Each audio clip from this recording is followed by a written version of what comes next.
Welcome to another edition of the Pace and Space podcast. Sam Oshtry here alongside Sean Barnard. It's Thursday, February 19th, and it feels like we haven't played a real basketball game in weeks. Basketball, the NBA, is finally back. We have a full slate of games this weekend. Most teams have around 27, 28 games, so almost 70% the way through the season. The All-Star break is never actually at the halfway mark of the year. We're gearing up towards a great March with great playoff races into an incredible playoffs. There's a lot of actual basketball to be talked about, which I feel like the NBA needs now more than ever before. First, how are you, Sean?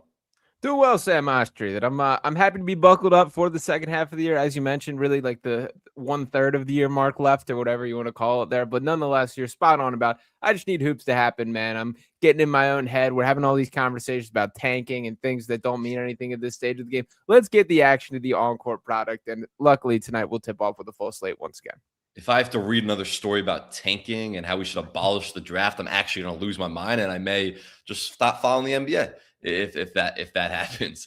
But finally, we don't. We're going to actually talk about basketball and all the great storylines, and that's what today's show is going to be. It's going to be hitting the storylines that are kind of going to make or break the latter part of this season here and into the playoffs and some of the big playoff races that we're monitoring.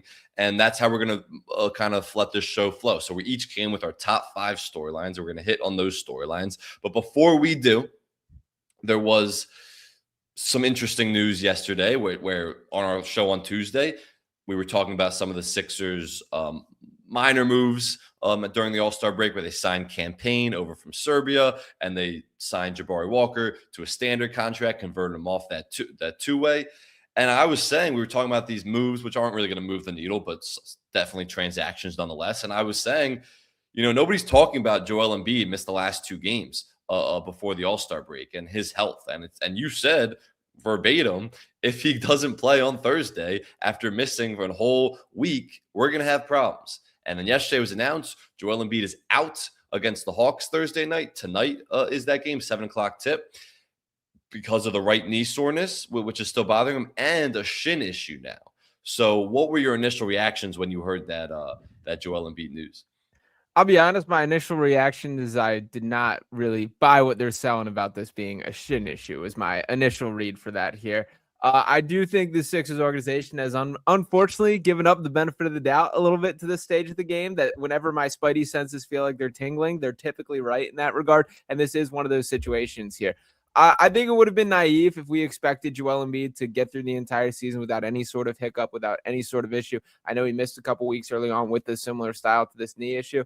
For the time being, I'm just going to hold my breath and hope, but it's certainly not an encouraging sign that I was of the mindset of this is smart to be proactive, to get him 2 games off before they get to the All-Star break. Obviously did not cure whatever is going down. I'm frustrated. I guess my biggest frustration is it feels like we're regressing back to this, era of confusing, not being transparent. Ramping up. Yeah. It feels like we're getting back to the guarded information stage, which I thought we strayed away from. So that's honestly my bigger concern, more so than the injury in itself, because we don't really know what is going on. Well, I don't think they're ever going to stray away from the guarded information, because that's how Joel Embiid has always wanted to operate. And he's told the Sixers, like, I don't want my information out there. I'd like this to be low key or hidden and essentially just lie. And then that's what they've done for most of his career, and certainly recently. Do you have a problem with that directly? Because I do. From the Sixers' perspective or Joel Embiid's perspective? From Joel Embiid's perspective. I don't have a problem with it because, it's his prerogative, right? Like, he doesn't want people necessarily speculate on his injuries and stuff. I think if he was more honest, he would actually get the benefit of the doubt more from fans, but he doesn't owe fans that or anything. So I don't have a problem with it. And the Sixers are just following the orders of their top guy, which any organization would do. You're a professional athlete, man, that I get it. Like, obviously you don't want your medical information out there. I get you're sensitive about that. And I think like the more that he grew that reputation of like injury prone and things like that he got increasingly sensitive about it. But the bottom line is, dude, like, you live your life in the public eye. That's what comes with the territory. When you make this level of money, when you're in this job position, just say what the deal is. I don't need all these like buzzwords of the ramping up. Like for yesterday, for example, before we got this announcement that the Sixers are out, Sixers media members are at Sixers practice. Speak to Nick Nurse. And Nick Nurse says directly, he's got a meeting here in a little bit. He was out there today. He looked pretty good. We'll see what the deal is. that wasn't anything like what changed from that point on to him being ruled out. It just feels like once again we're slipping back to everything being so guarded behind walls and not really out there in the open. And Joel's the root of that. I kind of have a problem with that. That's how things continue to be run. And shout out to Rocky the Birds fan, showing love in the chat as he always does. Happy Thursday to you too. I mean, I'm with you. My whole thing was when everyone was saying how great he was playing, and he really was playing at an MVP level. It was like, let's see if he can get healthy until April, right? And that was the whole thing. And he wasn't healthy, and it was, yeah, he might be healthy now, but we haven't seen a real 2-3 month stretch of him until April, or excuse me, of health. And so let's see if he can get to the playoffs healthy, because obviously this team has been playing bad without Joel Embiid. I believe they're 1-5 in January without him in the lineup. So this team is kind of reverted back to they need Joel Embiid in the lineup, and that's exactly what you didn't want to rely on. That's why it was so encouraging early in the year with this Tyrese Maxey VG going backcourt that was playing really fast and kind of a different style without Joel Embiid. It was like, all right, finally, this team doesn't have to rely on Joel Embiid's health. They're back to relying on Joel Embiid's health. That is a awful situation for the Sixers, because we have 10 years of evidence you can't rely on Joel Embiid or his health. Yeah, I mean, at the same time, these are the cards they're dealt that they got to keep rolling with. That, like, for all the frustrations that I feel and that, there still is no other pathway than the one that they're currently going down. You got to keep rolling the dice and hoping for a decent outcome with it. I don't love the tone of how all this started off. So we'll see what happens if this bleeds or how long this continues to keep him out. What is your level of optimism that Saturday he's back on the court? Well, Rocky the Birds fan says here that he fears that Joel Embiid is injured and they aren't telling us, which wouldn't be the first time, and he's 100% right. He just had a week off. Like, he had a week off of not playing. This isn't, they played 2 days ago, and then why isn't he healthy this game? They just had a week off, and he wasn't even participating in any of the All-Star festivities. So the fact that he missed 2 games before the All-Star break, had a week off, this is something more than anyone is letting on. And that's a problem for the Sixers, for Joel Embiid, for a lot of people. So I don't have a lot of optimism that he's just going to play in one of the games in the back-to-back on Saturday or Sunday. He's obviously hurt right now. When you have a week off and you come back and you still can't play. I also do think it's worth noting, and Drew Hanlen, his trainers, talked about this a bunch. He's not someone who's playing unless he feels great right now. Like, he's at the point where his career felt like it was at risk this past summer and this past offseason. He's not going to play if he's 70%. He's never going to be 100% in any game ever, but he wants to be as close to 100% as he can. If he doesn't feel 100% right, he's not risking it. You read the whole profile about him over the summer where he didn't feel good in the Knicks series, but he felt like he was kind of being pressured to play and he couldn't not play. And he was really injured in that Knicks series. And he's not going to get to that point. Maybe in the playoffs it'll be different, but he's not going to get to that point again in his career where he's playing hurt, like where he's seriously not feeling well. And in some level, I respect that because he wants to prolong his career, but that certainly hurts the Sixers because they need him, and now more than ever. Yeah, no, you're 100% right about that. And like, they also have seemingly punted on like the strategy of like it feels like what the initial game plan for this year kind of got thrown out the window, that there was this, like, we're going to be real strategic with them. And I don't know. I feel like my level of optimism has sunk when not much has changed with Joel Embiid or this team. So it feels kind of a strange place to me. But there was quite a few games where he was playing in close to 40 or 40 plus minutes. They went into overtime sometimes. And I was like, all right, this is awesome. He looks great. He's playing at an MVP level, but are we sure he should be playing 40 minutes in any game ever? I don't think so.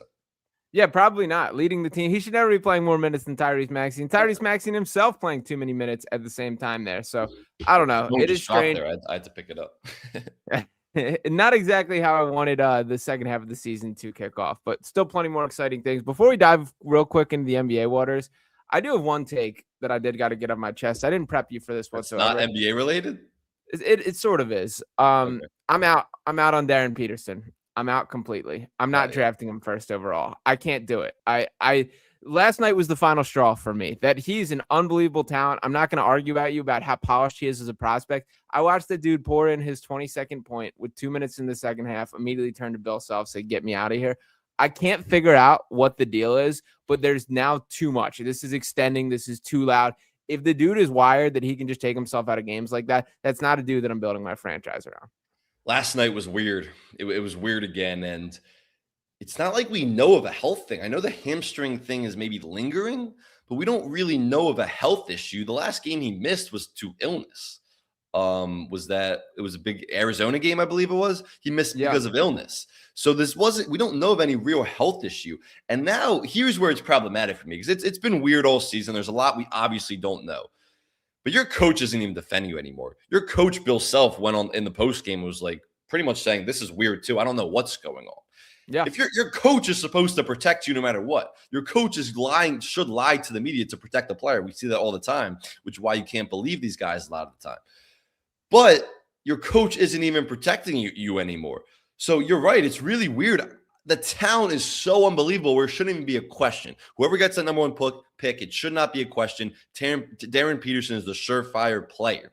But is he the surefire person? And you're drafting a person as much as you are a player when you're bringing a guy to be the face of your franchise. So there's a lot we don't know. It has to be a massive, massive investigation for whoever gets that number one pick, really into the character and into the player and person that he is.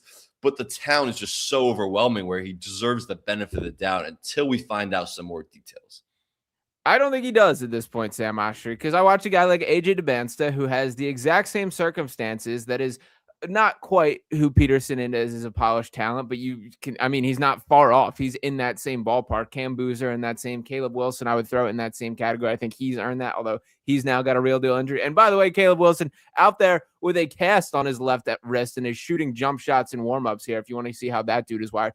Darius Acuff, who had a walking boot on 2 days ago and went out and played 50 minutes last night, scored 49 for Arkansas. That's how these guys are wired. Yeah, he looked incredible. That was one of the best college performances I've ever seen.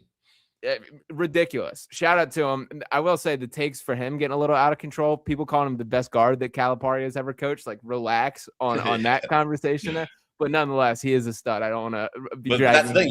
You take Kentucky guards, and we're really going to draft waters right now in February. But you take Kentucky Calipari guards. Obviously, he's for Arkansas now. But you take Calipari guards because usually those guys work out. So he's a pretty surefire prospect. Back to the Darryn Peterson conversation. I saw him on the floor with AJ DeBansta, and before Darryn Peterson pulled himself out of that second half, it was not even close who the best player on the floor was. So yes, there are the character concerns, but because Darryn Peterson is so much better talent than DeBansta, Boozer, anybody, in my opinion, you just have to do a lot of investigating. I'm just saying there's a lot we don't know clearly, and I think you have to investigate deeply into those two guys. I think my only pushback is I don't think there's that much we don't know. That it's crystal clear that nothing's going on. There's no injury. There's no issue that he's dealing with right here. There absolutely is not, or he wouldn't be on the floor whatsoever. What I am pretty certain is happening. I don't know. Maybe there is. Maybe there is, and he's trying to push through it. And there's moments where he can't. That's why he asked out. What do you think the chances of that are? Actually, I'm just trying to give him the benefit of the doubt because he's such a great player. He's unbelievable. So I'm trying to find, I don't know if excuses for him, or maybe it's just, a lot of guys who had injuries early in their college career back in the day wouldn't have played the season, just preserve your draft stock and don't play the college season. Now that you're getting paid real money in NIL, you cannot do that. That would be absolute bush league if you weren't playing a whole season. So maybe it's all right. His team saying don't play second halves, limit your minutes, so you limit your injury risk. I don't know exactly what it is, but whoever has the number one pick has to do a deep investigation and feel really comfortable. You can't take him if you have the number one pick would be my advice right here. Because he's so much better than anybody else. He's unbelievable. I'm not arguing the talent. And if you pass on him and he figures it out, maybe it's someone in his camp who he should get rid of. Maybe he just kind of going to the NBA. I don't know. It's a different maturity that you have to take home in the NBA. Maybe that develops. He's obviously a young kid, and you pass on that guy. And you are a franchise kicking yourself forever, and you're a GM who's going to be fired because you passed on that guy. Like, can you really go to your owner as a GM and say, I'm passing on this guy, and then 3 years later, he's already an all-star? You're gone. You're gone as a GM. It's mitigating risk with a lot of time at the top of the draft. And I think Darryn Peterson is the surefire basketball prospect out of anybody. Not that those guys aren't going to be great, but he is the best. But everyone in the draft. By far the biggest risk for all the other stuff outside of the basketball that we've seen to this point. Yeah, but there's flaws with AJ DeBansta's game. I've actually been watching him a decent amount recently on Synergy. I agree. There's serious flaws where I could see him not thriving in the NBA. It's just the basketball thing. But this is what I'll say about AJ. He's for sure very dependent on like his athleticism for like his route to score. Like His there's a lot of strength, bumping to yeah. get into the rim. Like there's a lot of times I watch him score that I'm like, that's not an NBA bucket. Like that isn't going to play at the next level right there. But what I will tip my hat to about AJ Dubance is he competes his ass off every single time I watch him. He leaves it all on the floor. He's all energy. And that's a dude that I can live with. Like I would feel more confident making the bet on this guy's going to maximize his individual potential. Cam Boozer, seeing the comments from Rocky the Birds fan, that's a dude that I 100% believe will bring the most out of what his basketball potential is. I think there's limitations as far as athleticism, what he brings to the table, but like that's a dude that I'd still make that bet on. I don't feel that way about Darryn Peterson because what I feel right now, I can only go by what the facts are. What the facts are is this dude has sat out directly of 11 games this season, including most of the top matchups, that he absolutely ducked Arizona, where he was completely healthy and backed out after warming up with the team, that he's backed out of just about every second half. And what I honestly think is happening is I think it's his agent in his ear. And I think they're watching him like a stock, that when he's having these good moments, when you're at your peak point, need to get him out of here, that there's no sense in leaving you in the game for longer.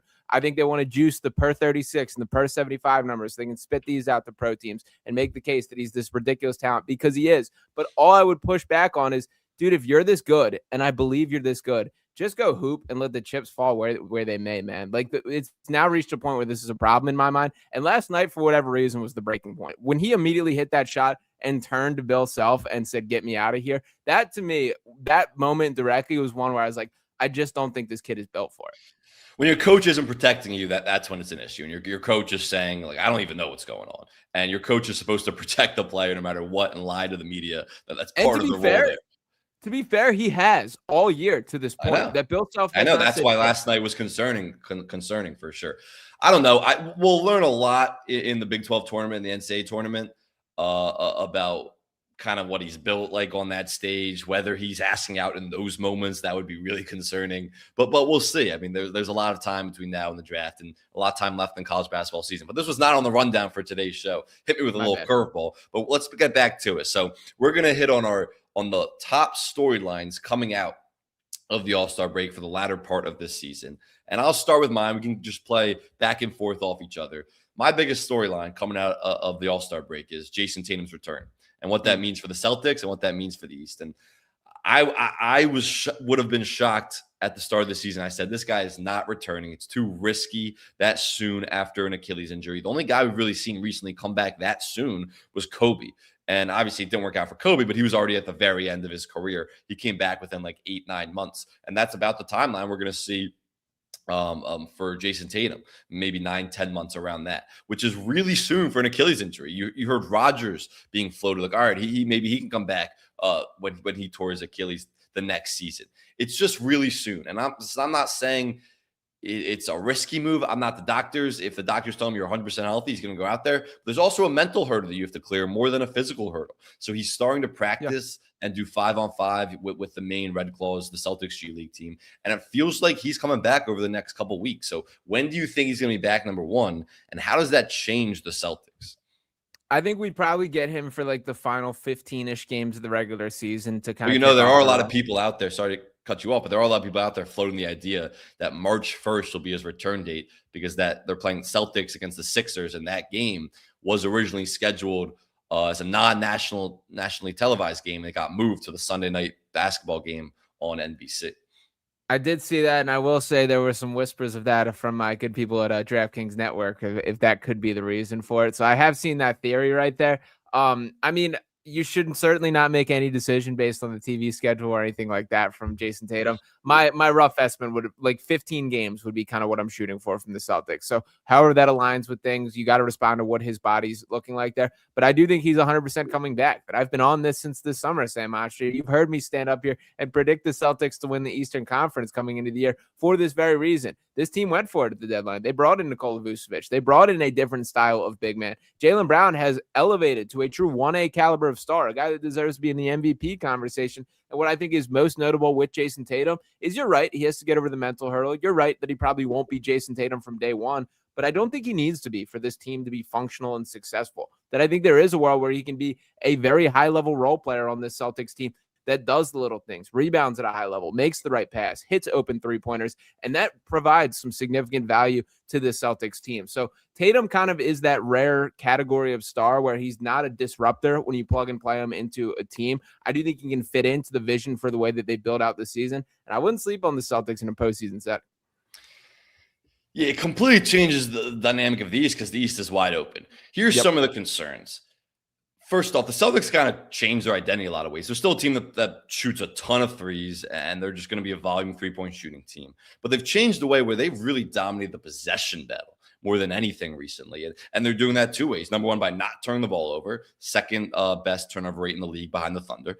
And number two is offensive rebounding. They are crashing the offensive glass and sending so many guys to the glass. Fifth best offensive rebounding rate in the NBA. And that's how you gain extra possessions. And they're a team that's played pretty aggressively defensively in terms of getting after guards. And that's kind of a way to counteract the lack of rim protection that they have because they don't have a lot of front court depth. Now, Nikola Vucevic makes that even worse in some ways. Yeah, he's a big, but he's an awful defender. So they don't have a lot of front court depth. So they're playing a really aggressive style. And, they've some games where they're forcing a ton of turnovers and they're getting a lot of fast break points because of that. There's other games where it doesn't feel like they're generating that much, but that's kind of their plans to play that aggressive style, force turnovers, get more easy buckets in transition instead of playing in the half court a lot. So that's how they're really maximizing the possession battle. They're also not hunting as much. Where it was Jaylen Brown, it was Jason Tatum. Those two guys were so hunt happy where they were just targeting the opposing big or weak defender on the team, putting them in action, and just trying to get that switch and play isolation a lot. It was your turn, my turn with Jason Tatum and Jaylen Brown, and they ended up complementing each other pretty well during that run.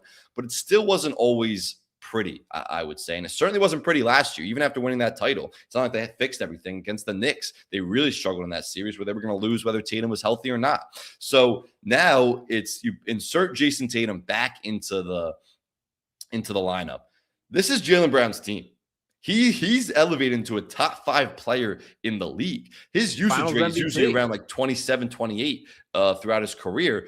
His usage rate is at 36%, 36, whatever you want to call it, this season. That's the highest usage rate in the league, tied with Luka Doncic. This is Jaylen Brown's team. He has done everything for this group that is a 3 seed, or I think they're actually a 2 seed right now, a half a game up over the Knicks. Yep. So to just put Jason Tatum back on that team, where does the hierarchy go?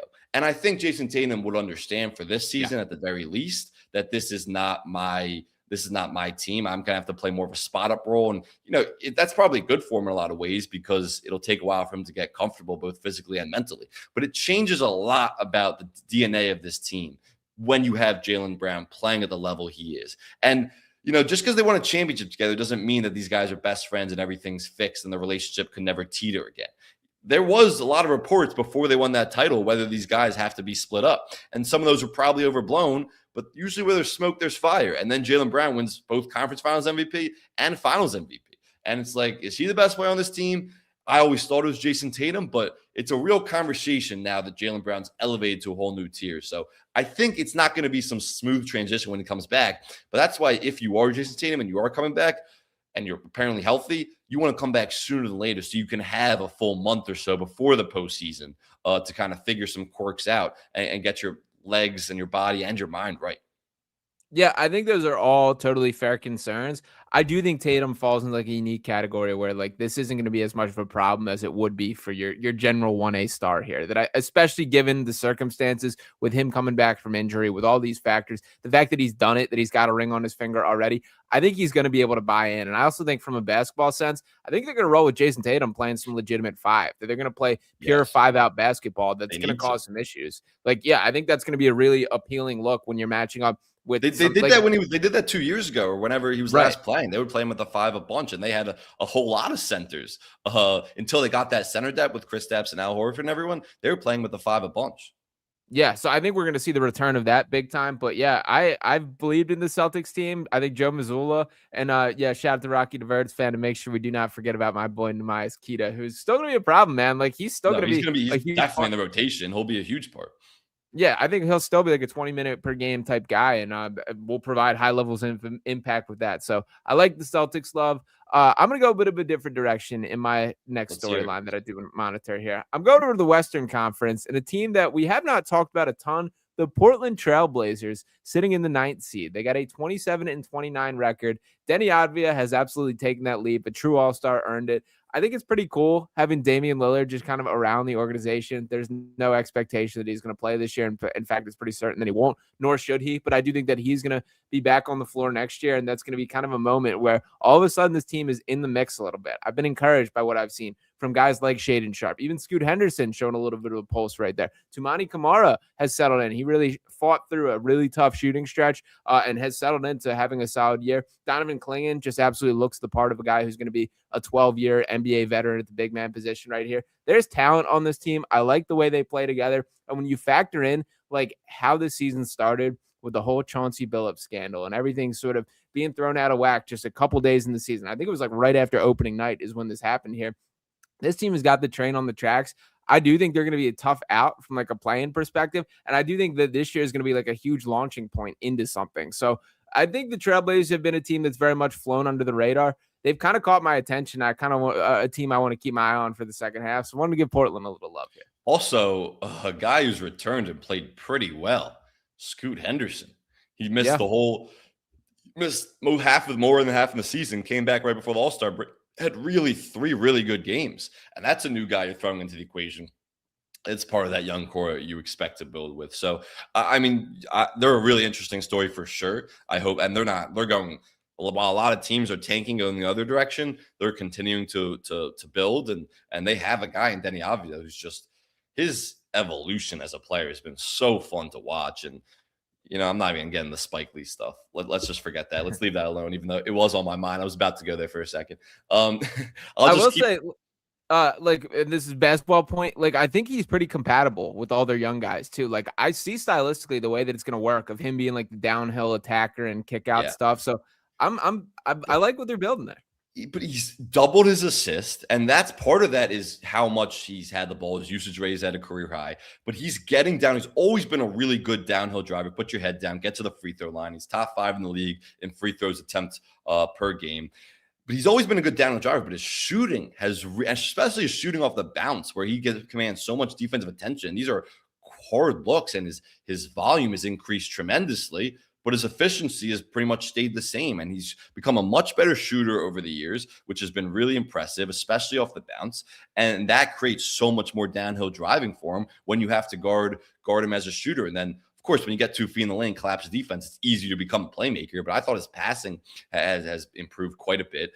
Nobody really talks about Donovan Clingan, who's one of maybe the best offensive rebounder in the NBA, other than Mitchell Robinson and Steven Adams.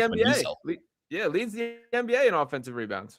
He's incredible. Like he's such a force that people liked him out of UConn, but it was like, all right, maybe he could be a good backup big. He's a real starting center in this league. Going to be one of the best centers in the league when he kind of develops as an offensive player a little bit. But he's an anchor defensively. Threes now too. He's shooting threes. Yeah, great rebounder. Once he gets some of that like short roll ability in the pick and roll, short roll playmaking, driving ability that we kind of see like Jalen Duran really elevated his game too, and he's excelled at that this year when he didn't have that 2 years ago in his bag.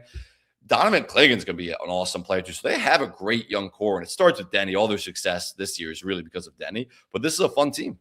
Yeah, the thing Dan Hurley said about him coming out of college, which is like pretty spot on, is he's real deal 7'2", like Donovan Clingan, like he's that big, but he's not like this, stringy, awkward looking dude. He's like if you throw him a football, like he looks fluid, like just he could be a tight end for sure. Yeah, like he moves fluid. He doesn't look like too big for his body or anything like that. I like Clingan a lot. And yeah, the 3-point shot is like absolutely starting to become a problem. I think he shot it like really poor at the start of the year and it didn't rip it out like 38% over that last stretch or something along those lines. So shout out to the Portland Trailblazers. Had to show a little bit of love there. All right, so my next storyline here is really the Nuggets' health. Nuggets are my pick before the season to win the title.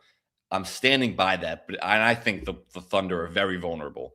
But this really comes down to how healthy are the Nuggets. If they are healthy and they can enter the playoffs healthy, in some ways you'd rather have all these injuries early in the season than now. But if they can enter the playoffs healthy and get some continuity, which really hinges on Aaron Gordon. You have Peyton Watson too, Christian Brown, all these guys. But Aaron Gordon's as important to that team as anybody other than Nikola Jokic. So if they can maintain their health, or not, I guess regain their health because they haven't been healthy, they're still the 3 seed right now. The Spurs probably are going to keep that 2 seed. I don't see them slipping. But if they'll beat the Spurs in the 3-2 matchup as long as they're healthy. They can really win this entire title if they stay healthy. So their health is something that is a huge storyline down the stretch. Aaron Gordon's missed a ton of time. He's still out. Peyton Watson is now missing a ton of time. He should be back in a few weeks. Jamal Murray's been the one guy who's been healthy. Of course, we know Nikola Jokic missed 16 games, but he's back to health, regaining his conditioning again. And they just have a Christian Brown that hasn't got going at all. He's having an awful year when he plays, but that's because he was out of the lineup for most of the year, and then he got back, wasn't playing well, got hurt again. He's just had all these different injuries. They just need health and continuity, and if they do get that, this team can easily win a title. So the Nuggets' health is as big of a storyline as any to me down the stretch. Yeah, and as I'm told so frequently from Nuggets fans, the best ability is availability, Sam Oshtry. So that this team, if they're that elite, they gotta show that ability on the actual floor. So I think we'll talk about Jokic, who has been one of the most durable players in the NBA over the last decade. I will say, I believe the count is he has to miss one more game to not be eligible for postseason awards. I am actively rooting for some sort of that's actually a storyline that I was going to get to in a little bit, so you can save that. I'll bookmark that right there. But yeah, you're all aboard your Nuggets. The thing that I will say that has changed my mind a little bit on them was the way that they were able to remain afloat without Nikola Jokic. That maybe he is not this magical floor raiser in the way it's sometimes perceived. Maybe this is just a damn good basketball team even without him. So this Nuggets team has the talent beyond just Jokic directly. They should be in the mix. It's going to be a fun postseason. So shout out to the Denver Nuggets there. I'm going back over the Eastern Conference and sort of a similar mindset from my first pick here. The Charlotte Hornets, man, are legitimately good. That they are a blast to watch as a basketball team, from Con Knipple to Brandon Miller, LaMelo Ball. Hopefully he's safe from his car crash the other day, which we'll leave that one alone as well. But when this team is fully healthy, they legitimately can go toe-to-toe with anyone in this league. They're not afraid. Like, they have this kind of youthful energy that I think works in their favor, as far as we don't care who you are. We're just going to play our ball and see where the chips fall. I like Charles Lee as a coach. I do believe this team is absolutely trending in the right direction. And I do believe that they're going to be a tough out from a play-in perspective too, that I think this team can absolutely make the play-in. And I don't think they can probably climb out of that, but I think that they should build off this momentum and push to finish around 500 would be a successful goal in my mind. Yes, so they have a point differential of 1.9, plus 1.9 per game. That's a point differential of a team that would typically be 31-24 right now. Obviously, they're not that. They're 26-29 because they just got off to a terrible start. But that shows how dominant they've been over the last couple months of the year. And that was my last storyline too. So I guess I got one shaved off, because it's will the Hornets make the playoffs? Can they make a push? And I hope they do. And they're actually favored right now to make the playoffs. It's pretty much an even split, but they're favored to make the playoffs. And this team has been so fun to watch. They're starting five, and Con Knipple's emergence as a rookie is a huge part of it. But LaMelo Ball is playing sound basketball. Brandon Miller has been one of the most underappreciated players. He's back and healthy again. Hopefully he stays that way. He's such a smooth, efficient scorer on all three levels. And then you have obviously Mo Diabate, who's still suspended for a couple more games, but he's been really reliable as a center. Miles Bridges has been just a steady presence for them. That starting five is one of the best offensive starting fives in the NBA. And then you just got Kobe White. Let's see what he can provide off the bench as kind of a microwave scorer and a backup guard. Get some depth at that position. So this Hornets team is really fun. They're the most improved team in the league statistically, 11.1 points per 100 possessions, better than they were last season. They're also a top 5 offensive and defensive rebounding team this year. So they clean up the glass really well. Charles Lee is a terrific coach. He is, I don't know, I have to look at the ATO stuff, but it feels like whenever they come out of an ATO, they're just money. He's a great ATO coach. A lot of the sets they run are really complex and constant movement to get Con Knipple touches. He's constantly moving off the ball. So this team is fun, and I hope they make the playoffs. They have a lot to build off of, where there's actually excitement in Charlotte for the first time, what feels like a while. Yeah, I think the most positive outlook for the Hornets organization that I can think of in my entire lifetime here. So shout out to Charlotte, man. They deserve it. I would like to see them actually make some noise, be on the right track. My third storyline here is the All-NBA Awards Watch. And you kind of touched on it here, and I'll just get right to it. The NBA has to change this rule. No, get out of here. How come it's all good when it applies to Joel Embiid? It's not all about. It's not all about. Wait, sorry. What'd you say? This is all good when it applies to Joel Embiid. When it applies to other people, there's something wrong with it. Joel Embiid plays 40 games a year. Joel Embiid will never be in contention. This is the Joel Embiid rule. This is what it is. No, I thought it was the Kawhi Leonard rule. Kawhi Leonard has 6 All-NBA teams. If this rule was implemented or by when he was a rookie, he would only have 3.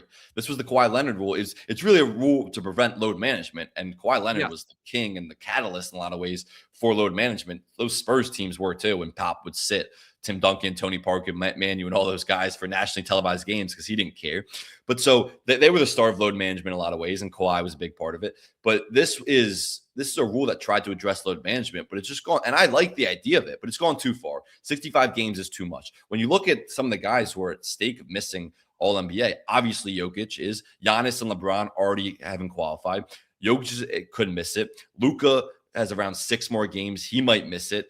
Wemby, I believe it's 4 more games he can't miss before he misses it. Shea, who's still injured coming out of the All-Star break, I think he's around 10 games before he's not qualifying. It's supposed to be number one, a huge accomplishment, but also a snapshot of the season. When you go back and look at the history books, who was All NBA that year, those were the guys who dominated and were the stories of the regular season. If you have a team without Giannis, I guess it's a weird year, so leave him off. But you have a team without Jokic and Wemby and Luka and maybe even Shea, then you're not talking about who was the best players this season. 65 games is just too much. You have a major injury during the season, and it's over for you. So it should be around 60, 58 games, and you keep the rule where you can't sit guys or load manage guys on nationally televised games if you're a technical star, how the NBA defines it. Keep all those rules, but this is just too much. It's like Wemby's never going to make an All-NBA team, or it's also for awards. Wemby's never going to win a Defensive Player of the Year award. It's just ridiculous.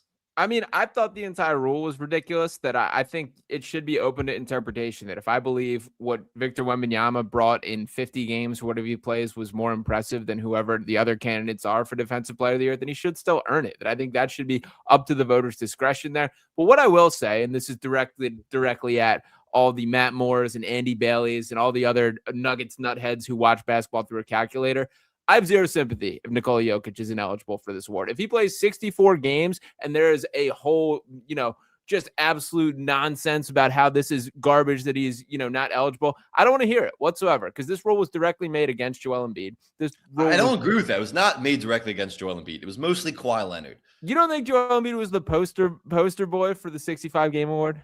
How many? No, it was Kawhi Leonard. Kawhi Leonard was the guy who was always load managing, and he was the guy who a lot of his All-NBA years where he wouldn't have qualified because he was only playing 50-something games. How many games did Joel Embiid play when he won the MVP? I'm looking it up right now. Do you know? I believe 63 off the top of my head. It's right around there. It was 22-23, right? Yes. 66 games. So he would have qualified still. And the year before, when it was between him and Jokic, when it was a real fierce debate, he played 68 games. So he would have qualified those years. I don't think that those were an argument against him those years. It was certainly used as he played less games compared to Nikola Jokic was an argument. By the way, Joel Embiid deserved MVP the year before as well because he was a better basketball player than Nikola Jokic that season. But nonetheless, to digress from that, I am actively rooting for Nikola Jokic to stub his toe and miss a game or something to happen. I'll be rooting for that every single day for the remainder of the year because I do not want to hear this. Well, I hope he does not get to 65 games, or maybe I hope he does and overextends his energy and then can't survive a playoff run. That would also be fine for me. So yes, for all the people, the Jokic fanboys that have made this rule, I am actively rooting for it to go against them. Well, that's just not nice. But I will say, I think the rule should be not abolished, but they should alter it. And look, the NBA has a million. Adam Silver's desk of things that he has to address this offseason is as high as it's ever been. So I don't know if this is a priority, but if Jokic misses 2 games and Wemby misses 5 more games, and you have an All-NBA team without Jokic or Wemby, then there's no point of doing All-NBA anymore. So I do think they will switch it up because, like, even if Jokic misses 2 more games and there'll be a revolt from all the Nuggets fans and everything, it's understandable because Jokic was the best player or one of the best players all season. How could you possibly, and his team is great because of him. How could you possibly not include him on an All-NBA awards list? So it would be a travesty. The best ability is availability, Sam. You haven't heard? Okay, but then none of the best players are available. If Shea doesn't get it, if Wemby doesn't get it, Luka doesn't get it, then none of the best players are available. And that's the league you're looking at right now, where that's a whole other conversation where I think all these people are talking about these catastrophes and crises in the NBA. To me, it's the injuries from star players. That's the biggest issue the NBA is facing right now, which I don't know if there's a solution just based on the style of play right now and how fast and how much movement from game to game. And of course, the season's too long, but that'll never be addressed. You know, I've been hearing that. I just want to go on a tangent for a second. I've been hearing so much about how the season's too long. Yeah, we know the season's too long. Everybody and their mother, Adam Silver, the owners, everybody knows the season's too long. Nobody wants an 82-game season. It'll never, ever, ever, ever change. Yeah. Nobody, the players, the owners, nobody is sacrificing that type of money. Certainly not the league office. It's a money-driven thing. The NFL is trying to go to 18 games for money. That's everybody knows it's too long. It's a business. That's what it is. So it's just, yes, the season's too long. You could point to a million reasons why. It's a stupid conversation because it's something that never, ever, ever will change. Yeah, no, you're spot on about that. You're on all parts. That yes, it's too long. Yes, it would be in everyone's best interest if they cut it down. And there's 0% chance of that ever happening because it is a money-driven decision. Adam Silver is certainly not, thinning down. And by the way, for all these players that want to complain about it, I bet they don't mind when they're signing on the dotted line for those max deals and all those conversations. So yeah, I'm with you there. I'll slide in pretty much contrasting this point for my third storyline here, purely on Joel Embiid, man. This dude was written off. This dude was talked about like his career is already over. The Sixers need to move on. There's nothing. He's been one of the best players in basketball this season. He's played more basketball than I think anyone could have realistically expected. He's shooting the second best percentage of his career from the three-point line since his rough start to the season. He's shooting his best mid-range percentage since his rough start to the season. He looks dominant. Physically, he's been moving well. I know he's dealing with the injury issue right now, which puts a bit of a sour tone on this. But all this boils down to me, if the Sixers have to keep going to the bank and making the gamble if we can get one healthy Joel Embiid playoff run, that's enough to win a championship, because I still think that is true to this day. A little premature. I'm sure you wrote that little soliloquy before this injury and he was out again. A little premature, because the whole argument is that he can't stay healthy. That you're saying he's written off. Nobody was writing his town off. Yes, he obviously didn't look the same in terms of mobility and movement and all that. And I don't think he'd get back to this level. That's for sure, because he's playing out of his mind when he's actually available. But there's always an injury that comes, and then there's always a ramp-up period that we see every time, whereas he doesn't come back and look the same. It takes him a few weeks or so, and the Sixers can't afford that right now. Number one, they might fall into the play-in if this is something serious for Joel Embiid, but also to win any playoff series, you're going to need a healthy Joel Embiid that's playing at his peak when the playoffs come. So that's all people's argument was. It wasn't the talent. Everyone knows the skill set. I mean, the guy can drop 40 points on a bum leg and limping around the court. He's that talented. But it's not what it's really about. It's about the health and whether you can stay healthy. And it's shown that he can't. Like, now we're back to square one where he had a whole week off and he still isn't healthy to play basketball. So that's why people were saying trade him. And those people, just because he had 2 great months of basketball doesn't mean those people were wrong. Because they're still idiots. They were idiots then. They're idiots now. Well, no, because if Joel Embiid can never be healthy, which is their whole argument, why would you want him on your team? And yeah, there's obviously a lot of minutia when it comes to trading that contract and what you actually get in return, which probably wouldn't be worth it. But correct.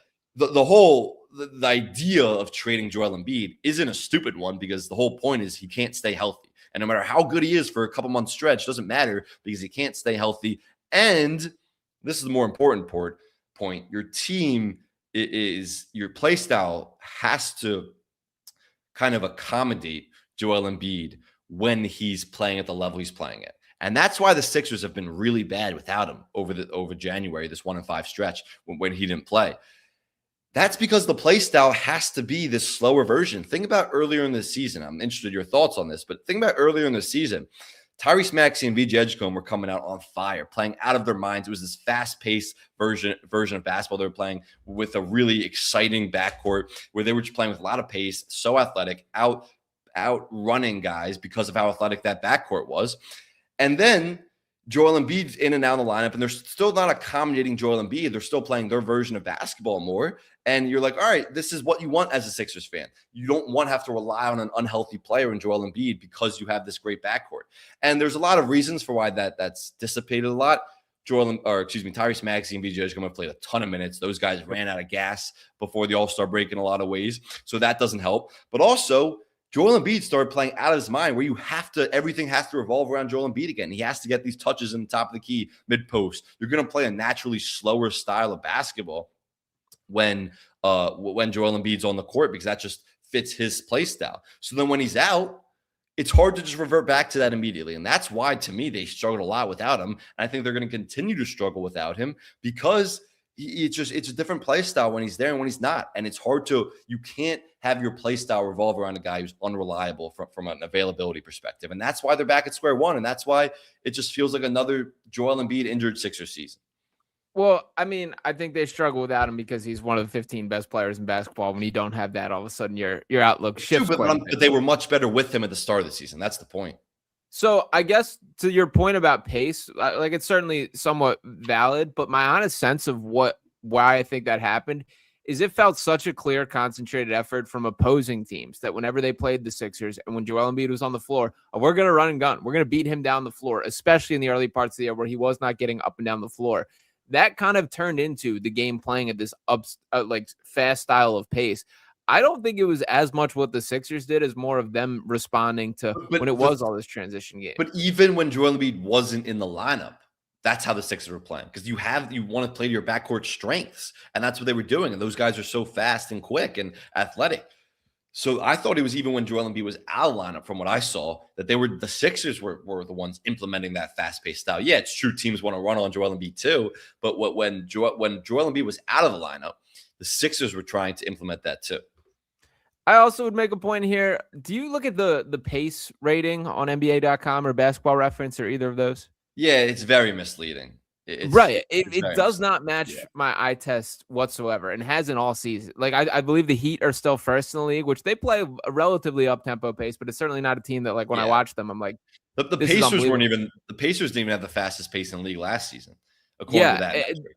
Sixers have like hung around like 19th all season. I guess my only point here would be like, I feel like that is not indicative of the actual like pace the teams play. Yeah, so I'm pretty sure the pace, that metric is calculated by possessions per game or something with possessions in that. So there's other ways to kind of get an advantage with possessions. That doesn't necessarily mean you're playing fast. So I don't really look at the pace for fast. To me, it's like, are they getting into actions quicker? Or what's their transition points per game? What's their transition frequency look like? Are they trying to play in transition a lot?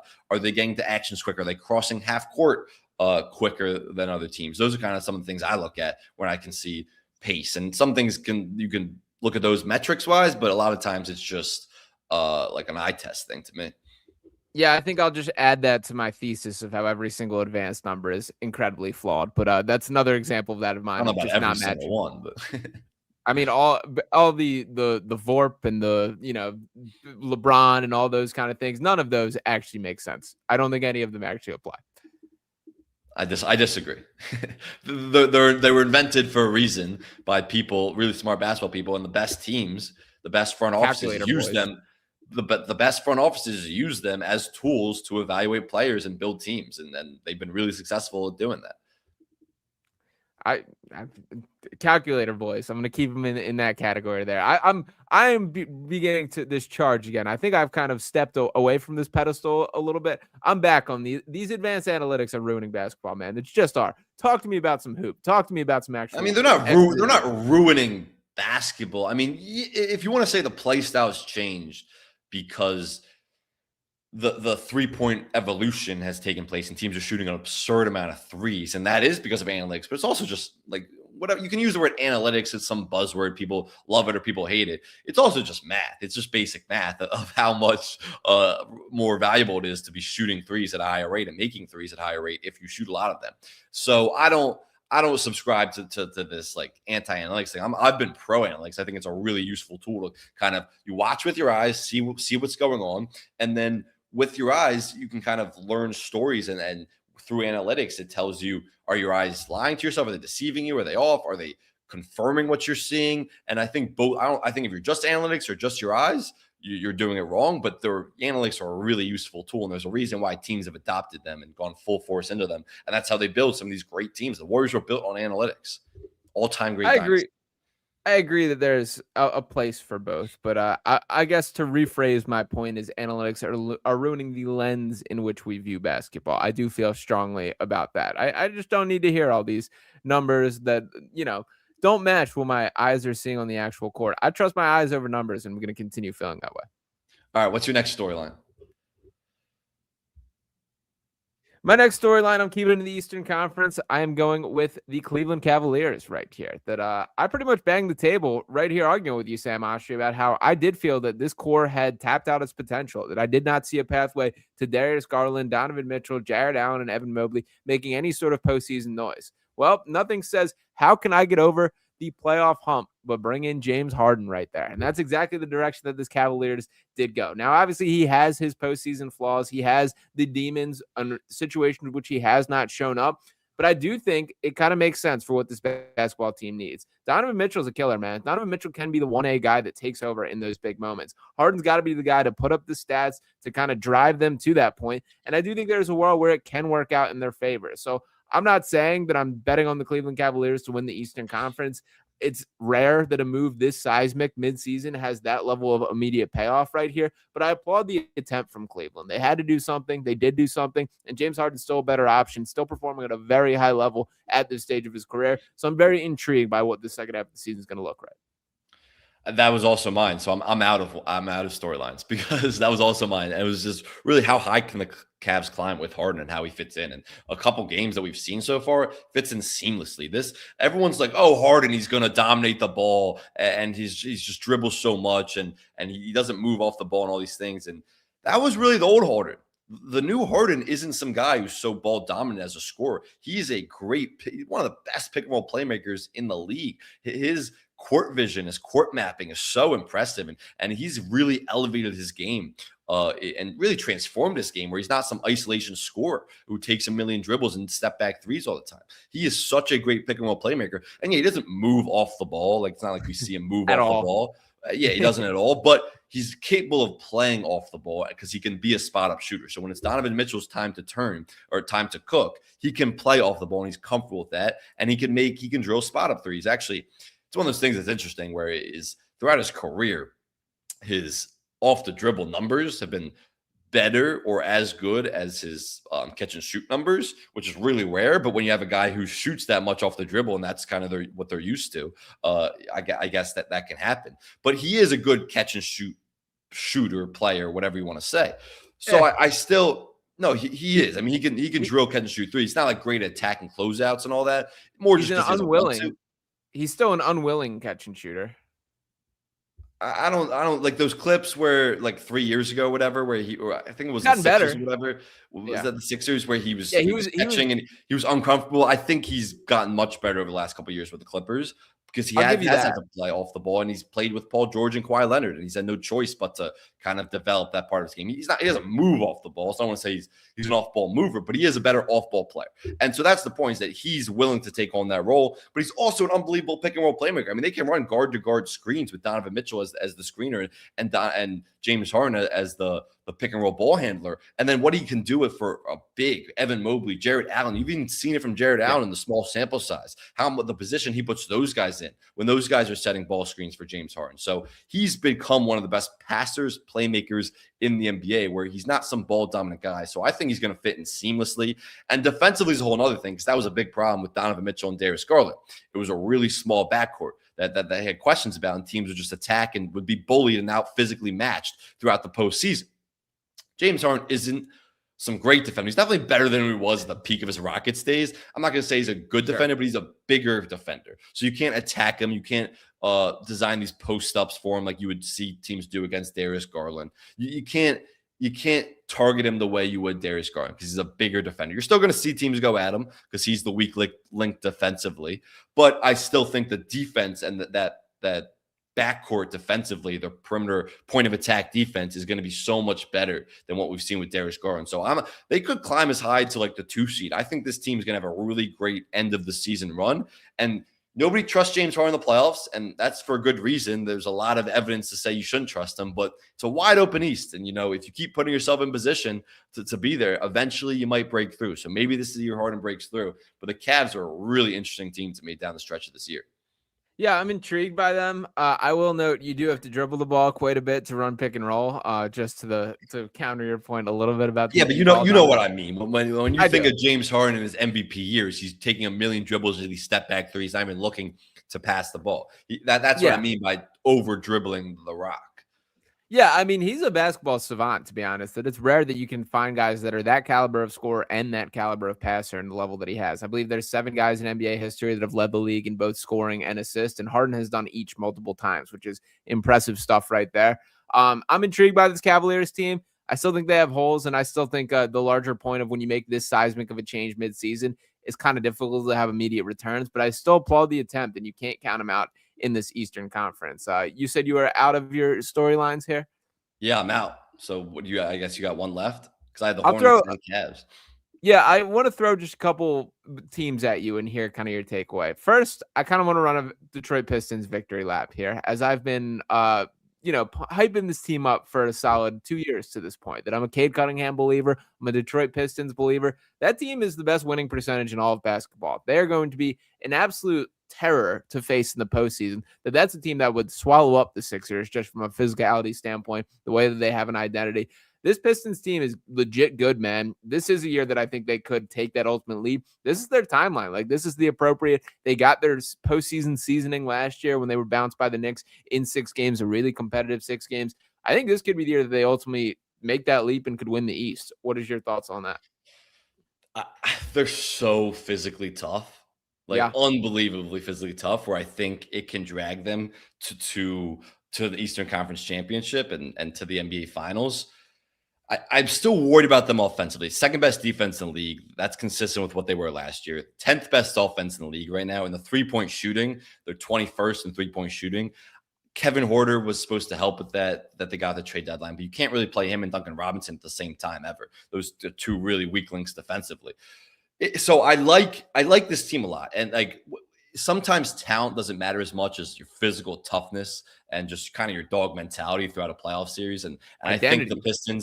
the Pistons are capable of winning playoff series just based off that grit and toughness.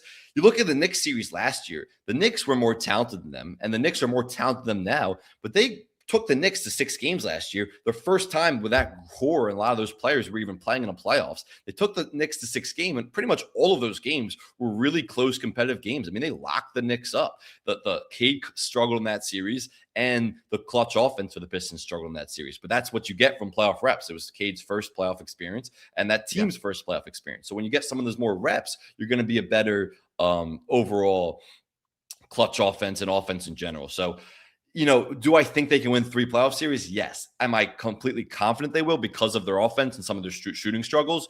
No. Like, I could see the Knicks getting really hot from 3, or just their talent overwhelming the Pistons. But also, I'm not sitting here saying where I did 3 months ago say the Knicks are easily winning the East. There's no competitors.